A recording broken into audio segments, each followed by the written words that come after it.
Halo anak-anak, apa kabar kalian semua? Tentu masih baik-baik saja kan? Nah, jumpa lagi bersama Bapak Muhammad Fajri dalam video pembelajaran IPA kelas 7. Minggu lalu, kita sudah mempelajari materi di bab 1 yaitu objek IPA dan pengamatannya. Nah, pada video kali ini, kita akan melanjutkan materi di bab 1 yaitu tentang pengukuran. Langsung saja ya, kita mulai materinya. Sudahkah kalian mengukur tinggi badan kalian? Ada yang sudah, tentu ada yang belum juga kan?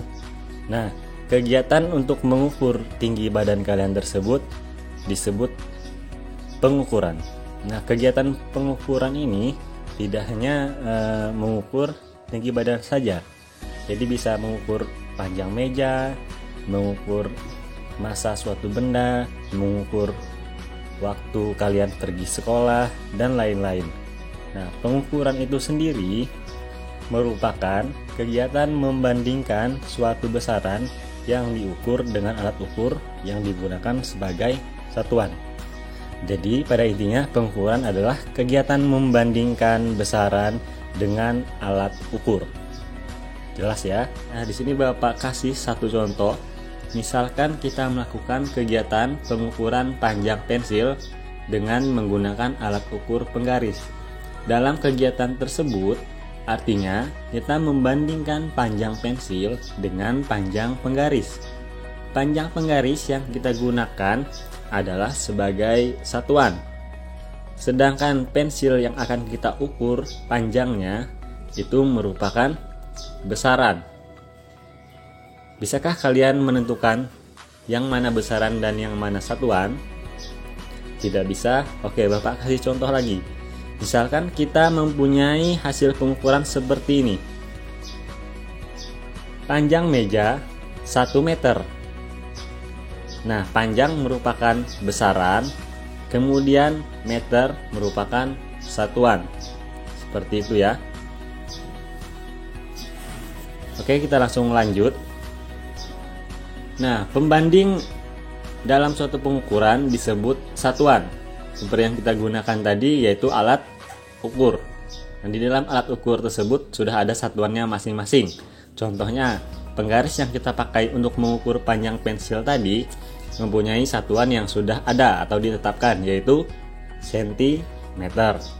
Nah, satuan itu sendiri dibagi menjadi dua jenis. Ada satuan baku dan satuan tidak baku. Satuan baku merupakan pengukuran dengan hasil yang sama atau tetap untuk semua orang.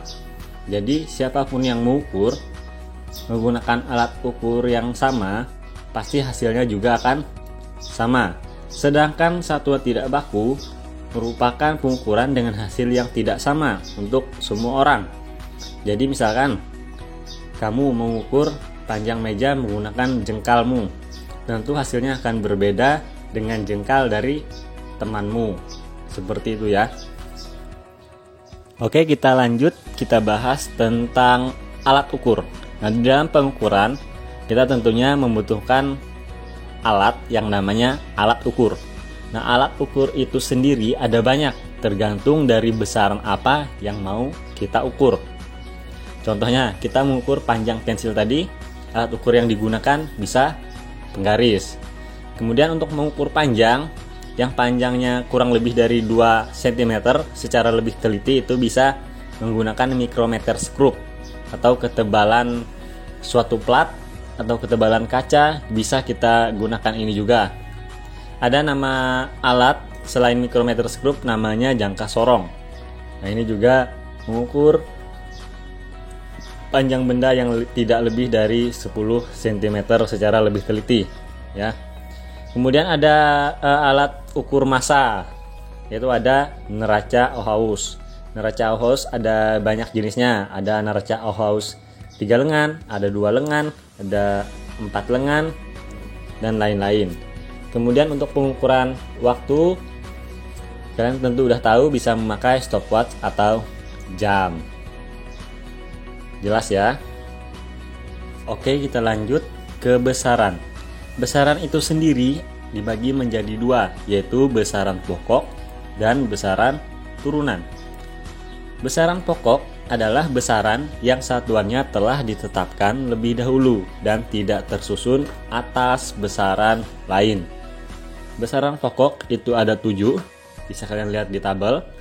Ada panjang, massa, waktu, arus listrik, suhu, intensitas cahaya, dan jumlah zat. Nah, jadi di sini artinya besaran pokok yang kita gunakan itu satuannya sudah ada. Contoh, alat ukur yang kita gunakan di awal video tadi yaitu penggaris, dia sudah ada satuannya yaitu cm. Kemudian misalkan kita menggunakan meteran untuk mengukur jalan. Nah, alat ukur meteran tersebut sudah punya satuan tersendiri yaitu meter. Jadi tidak bisa diubah ya. Jadi satuannya sudah ada terlebih dahulu. Selanjutnya yaitu besaran turunan.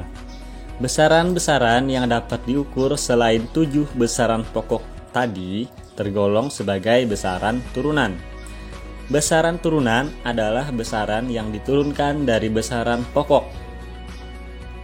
Begini ya, jadi Bapak kasih contoh, misalkan luas ruang kelasmu. Jika ruang kelasmu berbentuk persegi, maka luasnya merupakan hasil perkalian panjang dan lebar, ya kan? Perhatikan bahwa panjang dan lebar merupakan besaran pokok panjang. Dalam SI atau satuan internasional, panjang diukur dengan satuan meter. Maka luas tadi harus kita cari dulu angka dari panjang dan lebarnya. Setelah dapat angka dari panjang dan lebar kelasnya tadi, barulah bisa didapatkan nilai dari luas kelasmu, yaitu dengan rumus panjang kali lebar. Nah, karena satuannya sama-sama meter untuk panjang dan lebar, maka akhirnya besaran turunan luas ini memiliki satuan yaitu meter persegi, karena meter dikali meter. Nah, contoh besaran turunan itu sendiri ada banyak. Selain luas tadi ada volume, ada konsentrasi larutan, ada laju pertumbuhan, dan juga ada kecepatan. Masih banyak lagi.